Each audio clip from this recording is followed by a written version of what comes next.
boy Thomas back again with another rendition of Truth Be Told. Now, really, again, there just hasn't been a whole lot going on with, big news, politics kind of shit. Biden's killing this country, his whole administration. They're all crooks. Everyone knows this. The Democrats have been proven to be crooks 100 times, but so are a bunch of Republicans too.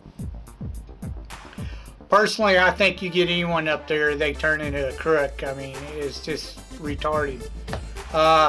They're supposed to work for us. We're their boss, not the other way around. They're supposed to come to us and ask us what we want them to do, and then go back and vote on it. They don't do that. They vote themselves, whatever they think. It's a money game. It's all about getting money. That's all it is up there in Congress and the Senate. The government's corrupt. It has been for quite a while. Anyways, only thing I saw big was that they're fixing to vote in a new speaker. So we'll see who it is. More than likely it's going to be a Republican. Who knows? I want to touch base on something that I just seen before I get to what I really planned on talking about this week. I just recently watched a video by Nerdrotic, if you know who that is. He's ran by Gary. Where he's talking about, he does this top 5 list of, woke, the most extreme woke crap from Hollywood. However, he actually gets it wrong. I usually agree with most of, don't think that I'm trying to beat down on Gary or nothing, because I like Gary, and I usually agree with most of the stuff he says. But in this instance, he got it wrong. And, everyone can disagree with people. It's not a big deal, if you disagree with a big YouTuber or not. It's just, he actually got this wrong. And he needs to be corrected on it. He did a top 5 list. And, he mentions this YouTube group called G4, which is for gamers, and some feminist cunt named Frost or whatever the fucker, dumbass looking geriatric hairdo fucking shit. She's dumb, period. Anyways, G4 was this group that started on YouTube for gamers, by gamers. They were doing reviews on games and other kind of shit. Anyways, they got bought out by a leftist group, and this leftist group went on to trash the name and everything else. Some rich leftist guy. Anyways, the show was trash. It was trash, but 98% of people don't even know who G4 is. So I don't know why he put that on his list, but it was retarded. Because nobody cares about that, except for apparently Gary and his group. Anyways, he needs to drop that off. I agree with him on a few of the others, like Obi-Wan Kenobi. But here's the thing. Anything that Disney does is trash anymore. It has been for a very, very long time. I would say they started getting pretty trashy after the year 2000. But anyways, he mentions a few Disney stuff. Disney Marvel, like Wakanda and She-Hulk, which everybody can agree these were pretty fucking bad. Anything, like I said, anything Disney or Marvel touches turns to shit. So he just could have said crap from Disney. The second thing is Gary has this huge hard-on obsession with Lord of the Rings, Rings of Power from Amazon. I mean, he just video after video after video he does on this. I get it, Gary. It sucks. It pissed off the fan base. You damn right. They rewrote everything. It's not even Lord of the Rings anymore. Anyways, he's stuck on it. So he named it #1, and it's not #1. I'm sorry. Maybe 2. I agree, it was pretty fucking bad. That shit bombed like a motherfucker, you know? But that's the problem with Hollywood. They can't do fantasy worth a shit. I mean, they fucked up the Shannara Chronicles. They fucked up the Wheel of Time series. It doesn't even... I love them books. And it doesn't even go anywhere near them fucking books. They sprinkle a little bit of what the books... something that's in the books. But that's not how the books go. Period. It's trash. Same thing with the Rings of Power. Trash. They can't look at the source material and go by the source material. They fuck it up every time. Because they think you got these fucking Generation Z motherfuckers who come up in the industry and think they can do it all big better than the original creator. And they come find out they're wrong. But yeah, Marvel's had it bad, Disney's had it bad, and the Star Wars shit, Obi-Wan Kenobi was a joke. Andor, they try to get you to like these characters that they're creating, and nobody likes them. I mean, it's a cool concept, don't get me wrong. Doing something about a rebel spy, you know, following a rebel spy in his life and shit like that, but they picked the shittiest people to play and the worst storyline. I mean, you're waiting like 10 episodes before anything happens in Andor. It sucks. But anyways, I don't like the guy who plays Andor. I don't think... He don't come off as a spy to me. Period. He's the wrong actor for the job. Anyways, a lot of them new characters they keep trying to push on people. Nobody likes them. They suck. You're doing it wrong. Same thing with the Fett's, the Boba Fett book 1. They tried to turn him into like this, you know, pussy good guy, you know? It's like, he's not like that at all. He's fucking... Dude, he's a motherfucker. He's a dick. But you turned him into this pussy good guy. It's... What the fuck, man? Anyways, #1 should have been, without a doubt, on his list, Willow. There are far more fans of the Willow franchise than there are of the fucking Lord of the Rings. I'm sorry, but there is. Way more fans. And they destroyed Willow. Oh my god. I don't even want to get into all of it, you know. Sending a bunch of teenagers down the road. They're all talking modern talk, dating talk. They've got to have the gay token couple in there, plus the fucking dumbass actress, black ginger snap bitch that nobody likes. You know, can't act worth a shit. You know, it's not gonna happen for her. Stop trying to push her on us, Disney. Nobody likes that chick.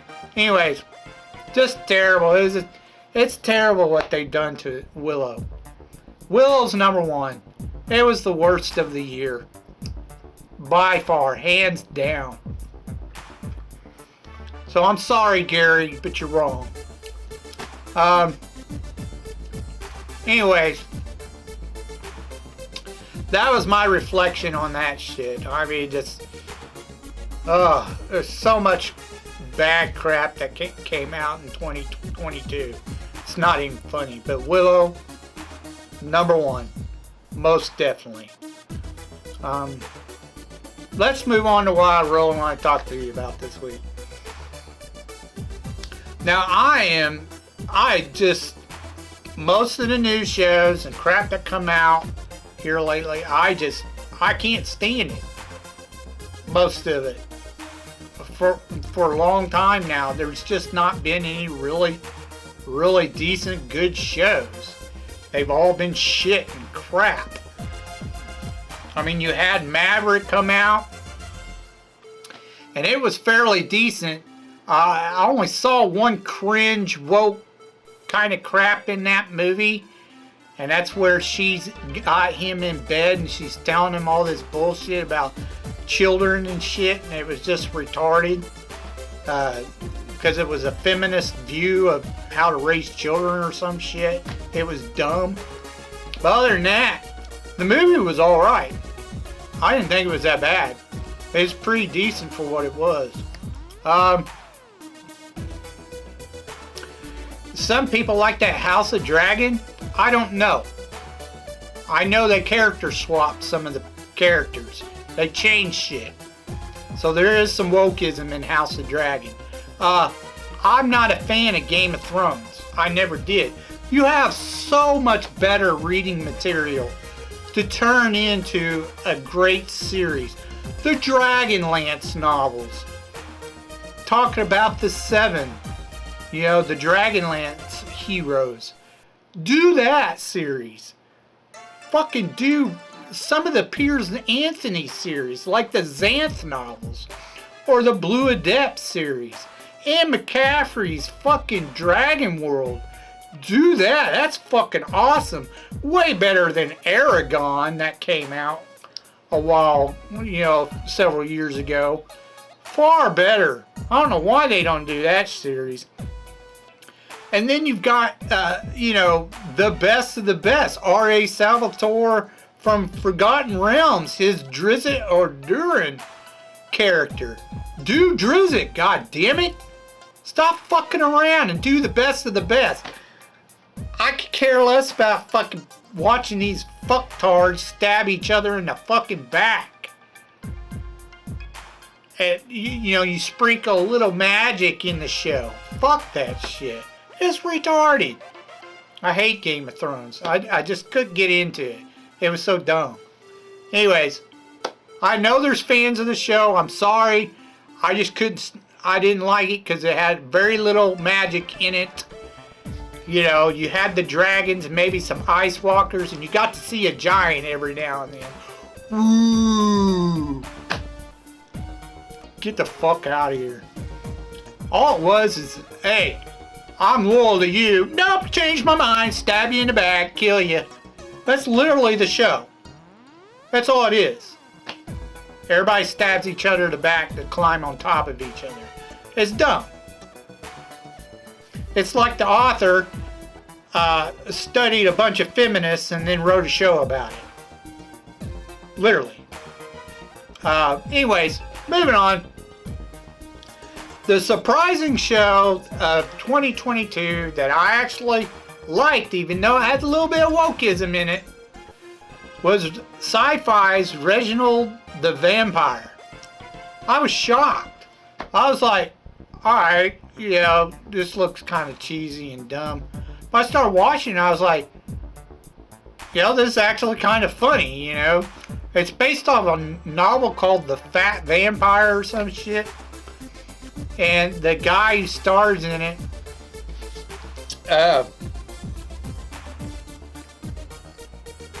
Jacob Batalon, he's the guy from Spider-Man who's like his best friend or buddy in the movies, which in the comics it's not that way, but regardless, anyway, he plays the main character, Reginald. And then you have Mandela Van Peebles, which looks and sounds just like his dad Mario. It's ridiculous. He's a pretty good actor too, honestly. And then, of course, the main female is M. Hain, who plays the girlfriend or whatever. So yeah, she's okay. Anyways, basically, Peebles changes Jacob's character into a vampire because he nearly dies, so he goes ahead and bites and turns him. And he's not supposed to. You're not supposedly not supposed to turn the undesirable, which in this case, him being fat. So they don't want that kind of vampire. So they're trying to get him killed throughout the entire first season. They're trying to figure out a way to kill him off. I'm not going to spoil it for you. Just say things, kind of work out. Sorta. You have to watch it all to understand that it kind of works out, but at the same time it doesn't. You'd have to watch it. But it's actually a pretty good show. It's not bad, even though it has a little bit of wokeism. I mean, you got your token gay character in there as well. Fuck off, Hollywood. Not every show has to have a fucking goddamn fucking retarded ass gay token character in it now. They all have to put one in every show anymore. It's just fucking flat out retarded. There's not that many fucking gay people to do it with, you dumb fucks. There's like, what, 2% of population's fucking gay? Fuck off, Hollywood. Anyways, it's a good show, regardless of some of the wokeism. I definitely highly recommend it. Check it out. I actually gave it 2 thumbs up. It was pretty fucking funny. And I didn't think of it. I thought it was going to be pretty bad, pretty cheesy. It is a little bit, but more campy. Campy fun. So it's not bad. Check it out. Alright, let's get on to your B-movie reviews.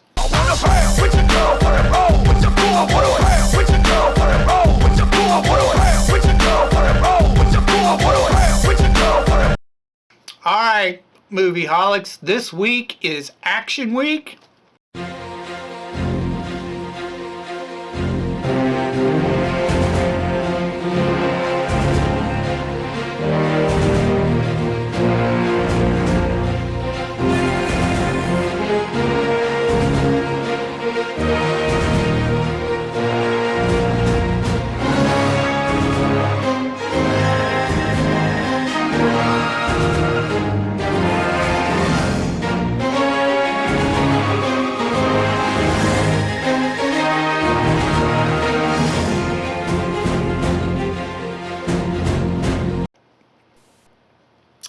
I just went ahead and said, fuck it, let's just watch a couple of old Sly movies, Sylvester Stallone. The first one was done in 1996 and made about 160 mil at the box office, which was okay. It was called Daylight. These two movies, they're not like huge, but they're not bad. Daylight is co-stars Amy Brenneman, a female co-star. Basically, it's like a natural disaster thing. They're up in New York, and Sylvester Stallone used to be a safety chief or some shit like that. And he got fired because he got a couple of people killed when he and the city commissioner's office fucking fired his ass.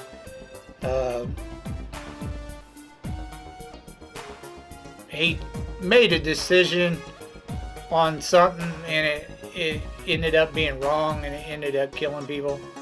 But anyways, in this one, there's a New York tunnel from a tunnel from New York to Jersey. I forget what it's called. But anyways, there's some trucks that are loaded with toxic chemicals, and at the beginning you have this car, these thieves, jewel thieves, diamond thieves, don't even look like they're just punkers, it looks like, and they run into these barrels of these trucks. There's several trucks run into these barrels of toxic, flammable chemicals and blows the fuck out of the tunnel, and it collapses. And through the most of the movie, they're trying to figure out how to get the survivors out. And Sylvester Stallone decides to go inside and try to help lead them out. Several people die along the way of him trying to get people out. Eventually, he gets them out. Sylvester and his co-star, Amy Brune, their characters end up getting trapped inside while the rest of the group gets out. They figure a different way to get out. And then that's pretty much the end of the movie.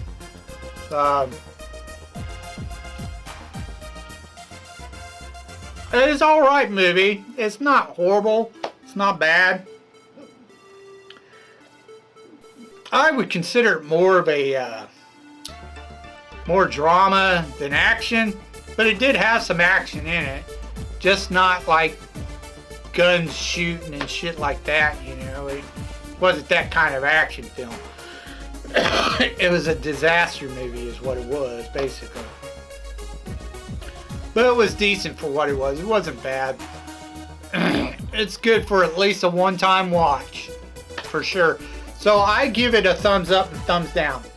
Wasn't great, but wasn't bad either. The acting was decent, of course. Decent film. Check it out if you want, if you're just looking for something to watch. And that gets on to our second one. Now this one's a little bit more popular. Everyone pretty much knows this film. And that's, you know, First Blood. Rambo, First Blood. The first movie. Anyways, it was done in 1982 and it made about 125 mil. Now his co-star in this was Brian Denny. There was no female co-star.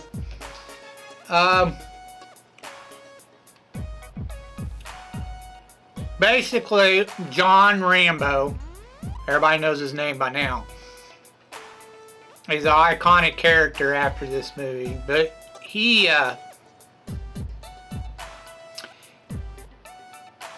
been home for a little while from Vietnam. He was in the Green Beret. And he's just traveling through this town. And this sheriff, played by Brian, is kind of a dick to him. Tells him basically he doesn't want him in the town because he's a vet from Vietnam. And if you look up the history, a lot of vets from Vietnam got the cold shoulder when they come, because a bunch of the libertarian fucktards, the whole hippie groups, the ones that are indoctrinating your children in college and shit, you know, they were all like, you know, they're baby killers and all kinds of other shit, you know, which some of that probably went on. There's no doubt that it did happen, some of it. But not all the GIs over there were fucking killing babies and shit like that. In fact, it was the Vietnamese who were taking kids, you know, sneaking them in with bombs and shit and blowing them up. Suicide bombs and shit on little kids, Vietnamese kids. They would do that. It's fucked up war. It really was. Anyways, because of all that crap, Brian's character, the sheriff, didn't want him in town, called him a drifter, a punk ass drifter, and wanted him to get out of town and not stay there. And all Sylvester Stallone's character did, or John Rambo, he just wanted a bite to eat. He just asked if there was a place to eat, and he told him, no, you can go 30 miles down the road, keep walking. So he gives him a ride out of town. But it pissed John Rambo off, so he decides, like a, he's just like, fuck, I'm gonna start it. He started it, I'm gonna finish it. So he walks back into town, and of course the sheriff arrests him. He breaks out of jail because there's one cop in there who's like a sergeant or whatever, and he's really beating the shit out of him and doing dirty shit to him. So he's had enough. He breaks out the police station, goes up into the hills, and then this cop, eventually they try to track him down. This cop goes trying to shoot at his ass, this sergeant, who's just a fucking dickwad and wants to kill him. Even though he has no gun, he has no weapon, he's hanging on a cliff. He's trying to shoot him. He ends up killing himself instead. The guy, the chopper pilot, doesn't want to fucking tell him what happened. He's too scared to tell everybody it was his own damn fault that he killed himself. Now the sheriff's pissed because an old buddy of his, he grew up with him, blah blah blah. So now he wants to kill John Rambo. So he tries to get a bunch of people to kill him. He's constantly sending men up there to try to kill John Rambo. And it doesn't work. John Rambo figures out how to fucking come down off the mountain, corner him in the police station. He kills him well, he doesn't kill him. He shoots him up pretty bad. Now, his colonel is the only person he really knows that's left. His only friend he's got left. He shows up and he basically talks John down, and they walk out together at the very end of the movie, and that's the end of the movie. The sheriff's lucky he didn't get killed. Anyways, he fucks up a bunch of the sheriff department on the way, or up in the mountains while they're trying to hunt him down. He's a commando, Green Beret. You know, he's was trained to survive some pretty fucked up shit in Vietnam. You see scenes of him being tortured and shit. He had to endure a bunch of crap. This is an excellent action flick. Really good, even if you're just starting out. There are, a few sequels of Rambo. I think 2 and 3 was alright. And then the last one's, 4 and, what was it, Last Blood or whatever, was just like, yeah, okay. He's getting a little too old to be playing that character, but whatever. Really good movie. Most of the time, the original of the series, the first one always usually is. This one was really good. If you're definitely looking for an action flick, and you've never seen this movie, I highly recommend it. Big recommendation. 2 thumbs up. Great movie. Check it out. Okay, so that's all I got for you this week. If you have anything you want to mention, like thoughts or whatever about what I talked about earlier in the video, please leave your thoughts down in the comment section down below. I'd love to hear from you. If you have any suggestions, such as underrated B movies, cheesy, campy stuff that most people probably never even heard of and know about, that kind of stuff, that's what I usually watch and do reviews on. Every now and then I'll do a cult classic, but those are usually typical movies I do, or TV shows. Please leave your comments or suggestions down in the comment section down below. I'll get to reviewing them as soon as I can. So until next time, I told you to be told the truth, and you just been told.